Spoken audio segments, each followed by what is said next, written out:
Eh bien bonjour à toutes et à tous, on se retrouve aujourd'hui dans une nouvelle petite vidéo dans laquelle je vais vous présenter un peu les nouveautés de ma stratégie crypto-monnaie. Alors, on se retrouve sur CoinMarketCap, on est le 5 août 2025 et je fais cette vidéo pour un peu pour vous signaler entre guillemets que j'ai coupé une, une partie de mes positions crypto-monnaie. J'ai environ vendu pour 1000 $ de position, sachant que actuellement j'ai calculé la valeur de mon portefeuille, il est d'environ 2500 $, 2500 €, pardon, ce qui fait à peu près 3000 $. Donc j'ai coupé, alors j'ai pu, ah mince, hop, j'ai plus les chiffres en tête, hein, mais j'ai coupé entre 70 et 80% de tout ce que j'avais en crypto-monnaie, sachant que j'avais une partie déjà en Ether, en USDT, pardon, ouais, voilà, en USDT ou en USDC. Donc voilà. Donc j'ai coupé les trois quarts de mes positions en Bitcoin, à peu près, et je les ai vendus. Alors je vais vous dire ça. J'ai vendu il y a quelques jours maintenant. Parce que là, du coup, le Bitcoin était à 113 000 $. Je l'ai vendu à un peu au-dessus, un peu avant que ça baisse, parce que quand je l'ai vendu, le Fear and Greed Index, il était dans le vert, donc il était genre ici vers 65. Donc voilà. Hop, on attend quelques secondes. Et je vais vous dire toutes les. Voilà, alors, hop, je vais mettre ça, je vais peut-être mettre ça. Ok, j'ai dû vendre à environ. Là, on est le 4. Ok, j'ai dû vendre à environ par ici. Ouais, par ici, ouais. Après par là. Donc entre 120, 118 et 100. Non, au-dessus, ouais. Entre 118 et 115, je dirais, voilà. Donc voilà. Ça, c'est le. Bah, là, c'est le. J'ai tout fait le même jour. Donc j'ai vendu dans cette période-là, on va dire. Et j'ai vendu également, alors je vais vérifier mais, sur mon téléphone, mais j'ai vendu quasiment tout de Ethereum. Hop, je regarde vite fait sur mon Binance. Ouais, j'ai vendu, j'avais environ 300 $ entre 250 et 300 $ de Ethereum, de ETH, et là j'en ai gardé que 73 $, c'est-à-dire 0,02 ETH. Voilà. Donc là, le Bitcoin, on s'en fout. Le Solana, c'est hop, là, on va voir ma position, parce qu'elle est toujours en prêt. Le Solana, c'est la crypto que j'ai le moins vendue pour le moment. Hop, je vais vous dire, hop, voilà. Parce que, alors pourquoi je ne l'ai pas vendu? Alors j'ai vendu aussi, putain, ça bug. J'ai vendu aussi du BNB.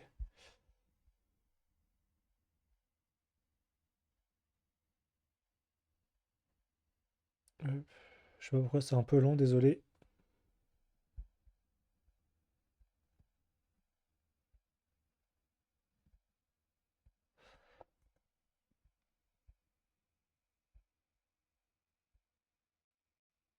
Ok, hop, c'est revenu. Ok, ouais, bah, ça charge. Ouais, j'ai vendu du BNB aussi. Pour le coup, le BNB, j'ai dû vendre 80% environ. 80-90%. J'en ai gardé un petit peu l'histoire d'eux. Et aussi parce que des fois, je fais des transactions sur la BNB Smart Chain. Donc, c'est l'histoire d'avoir quelques dollars d'avance. Enfin, pour ne pas avoir à en racheter du BNB pour tout ce qui est transactions et tout, même si chaque transaction n'est que quelques centimes, j'aime bien avoir entre, entre 20 et 30 dollars de jetons sur mon wallet pour être sûr. Du coup, ouais, j'ai dû garder entre 30 et 40 dollars, entre 20 et 40 dollars de, de BNB au cas où le cours augmenterait davantage. Et là, ouais, j'ai gardé 350 dollars de Solana. Donc, c'est pas mal, on va dire. Et hop, alors je regardais pour le BNB. Parce que le BNB aussi, il avait fait son ATH, il me semble. Alors que le Solana, pas du tout. Alors que si le Solana il avait fait son ATH ici, là, et ben, je pense que j'en aurais vendu beaucoup plus. Là, j'ai vendu 200 ou 200 dollars de Solana, il me semble. Ma position sur le JLP, je l'ai gardé. Sachant que il y a quelques mois, peut-être que vous savez, j'avais fait une vidéo dessus. J'en avais acheté pour 200 ou 300 dollars. Et j'en avais tout revendu il y a quelques mois maintenant. Il y a peut-être un ou deux mois. Et j'avais gardé que 60 dollars. Et là, j'ai toujours gardé 60. Enfin, non, j'avais gardé 50 dollars. Mais à l'heure actuelle, ils valent 60. Et je les ai toujours gardés. J'en ai pas.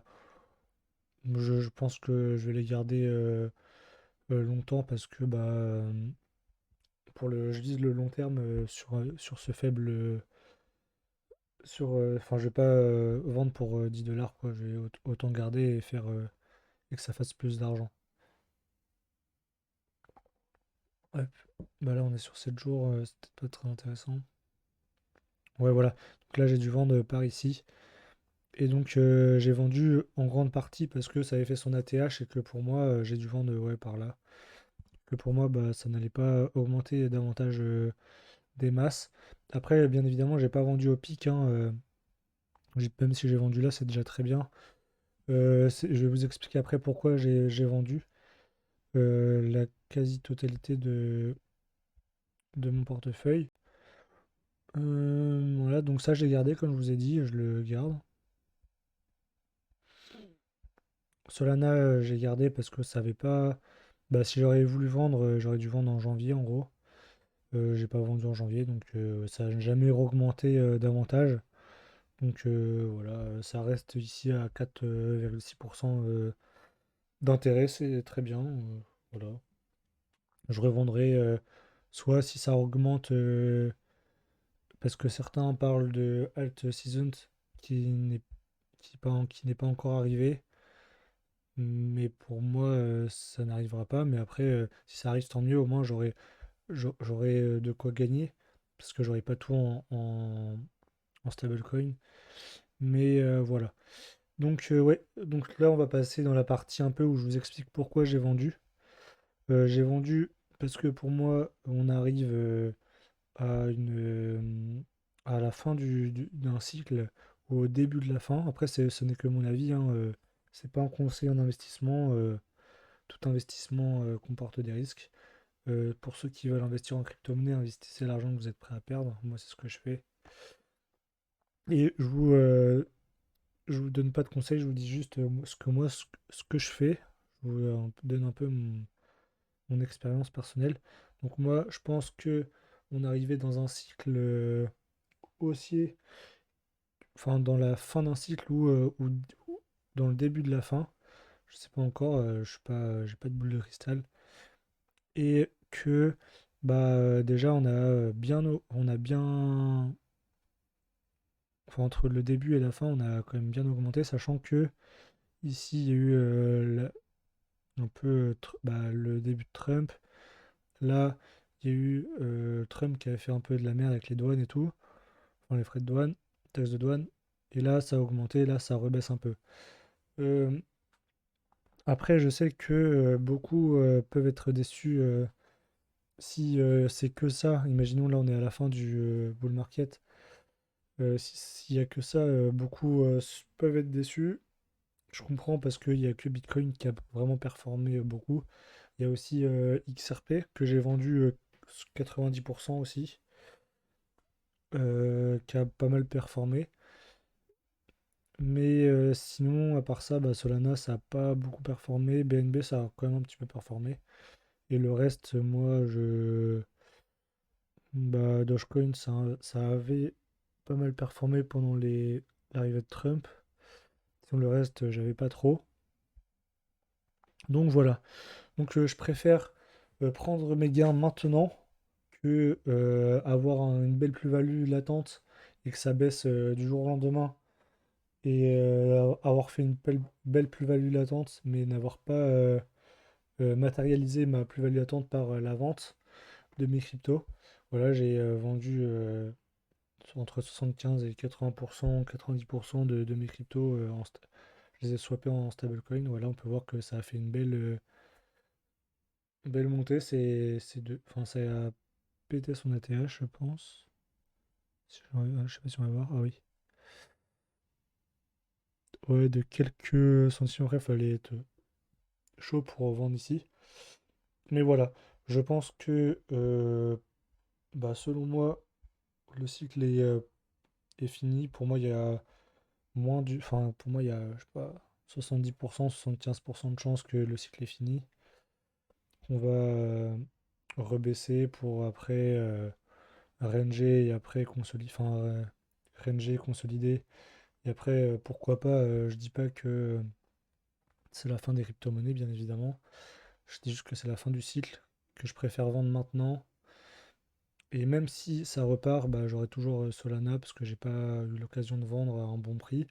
Donc je préfère regarder mes Solana ici, mes 2,17 Solana, euh, que de les vendre à ce prix-là parce que bah, j'ai la flemme. Et j'ai déjà bien assez de stablecoin pour racheter en masse quand, bah, quand ça aura baissé, voilà, quand ça aura baissé, quand ce sera la bonne occasion. Après, bien évidemment, si vous voulez vendre, vous avez deux solutions. Soit vous vendez tout quand le moment est approprié selon vous, ou sinon vous vendez par palier. Donc, je sais pas, après là c'est un peu tard, mais soit vous dites, bon bah je vends à 200, je vends à 220, non 225, 250, après 300 ou 275. Et à chaque fois, vous vous fixez, alors je sais pas, vous dites, ouais, là je vends euh, la moitié à 200, je revends la moitié, donc un quart de votre position initiale à 225. Je revends la moitié à 250, donc un huitième. Après, vous vendez la moitié de la moitié de la moitié, donc un seizième, un 32e, etc. Ça peut être une bonne solution. Sinon, bah, et puis vous pouvez faire la même chose pour à l'inverse. Donc si ça baisse à 125, vous achetez 50 $. Si ça baisse à 100, vous rachetez 50 $. Et ainsi de suite, ou 100 $, peu importe. Moi, c'est ce que je fais. Alors quand j'ai vendu, je vends d'un coup. Et quand j'achète par palier. Donc là, je pense que si ça va baisser à 120 $ ici, je vais racheter 50. Là, si ça baisse à 100, je vais racheter 50. Si ça baisse ici, je vais racheter 50. Voilà, par 50. Pareil sur plusieurs crypto-monnaies. Je ne sais même pas si je vais racheter de l'Ethereum. Mais euh, les bitcoins, c'est sûr, je vais en racheter. Il n'y a pas de question. BNB, il y a des grandes chances que j'en achète. XRP aussi. Voilà. Et c'est les plus grosses cryptos. Enfin, c'est les cryptos où je suis le plus exposé. Et où j'ai été le plus exposé. Donc, c'est là où je vais m'exposer le plus. Peut-être que je rachèterai quelques dollars de Solana, mais pas énormément. Par rapport à avant, où avant c'était mon plus gros, enfin le plus gros projet dans lequel je croyais. Maintenant, je crois plus en Solana. Et aussi, c'est là où j'investissais le plus. Et je pense que j'investirai le plus dans le Solana parce qu'il y a tout derrière que j'utilise. Donc voilà, là pour le moment, pour ceux qui veulent savoir, j'ai fait d'autres vidéos pour un peu faire. Bah, sur ma chaîne YouTube, j'ai fait des vidéos dans lesquelles je vous montre un peu comment faire fructifier vos stablecoins. Donc moi, je fais ces méthodes-là. Donc en gros, je fais du borrow, enfin du lend, du prêt. Donc là, je prête, mais par exemple, je vais vous montrer maintenant. Ça va être plus simple. Là, je ne l'ai pas fait sur cette plateforme-là pour mes stablecoins. Mais je pouvais prêter ou staker c'est pas pareil, hein, vos crypto-monnaies.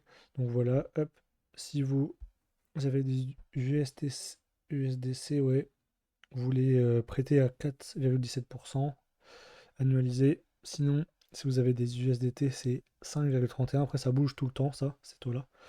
Sinon, vous pouvez aller sur Bifi Finance. Voilà. Et là, vous allez pouvoir staker vos crypto-monnaies, enfin vos stablecoins, sur divers blockchains. Par contre, ils ne proposent pas la blockchain Solana, ce qui est normal. Et voilà. Après, il y a la Binance Smart Chain ou Arbitrium, pardon, wesh, qui est proposé. Après, vous pouvez sélectionner. Et voilà. Et aussi, je fais du Delta Neutre. Donc là, j'ai une vidéo complète là-dessus qui vous explique un peu tout. Voilà, vous pouvez sur Arbitrum, vous pouvez choper du voilà 15, hop, target 10%. Voilà, après après vous choisissez ce que vous voulez, même là USDT, USDC 7%, pas mal. Donc voilà, c'est sur Binance. Donc voilà, je fais ça, je fais du staking, du prêt et du delta neutre. Donc voilà, j'espère que ça, en fait, ça va vous permettre de euh, faire travailler vos crypto-monnaies, enfin vos stablecoins, pendant le bear market. Admettons, là on est en bear market. Comme ça, pendant le bear market, vous faites travailler vos USDT, USDC, et comme ça, quand à chaque palier que vous voulez racheter, vous aurez plus à racheter. Enfin, vous allez pouvoir augmenter votre pouvoir d'achat pour acheter des crypto-monnaies. Donc c'est génial. Et voilà, ça va permettre d'augmenter votre portefeuille et accessoirement, d'une manière directe, de augmenter votre exposition. Donc tirer profit un peu du bear market. Donc voilà, j'espère que la vidéo vous aura plu. N'hésitez pas à vous abonner, à liker la vidéo. Puis on se retrouve à la prochaine pour une nouvelle vidéo. Allez, ciao!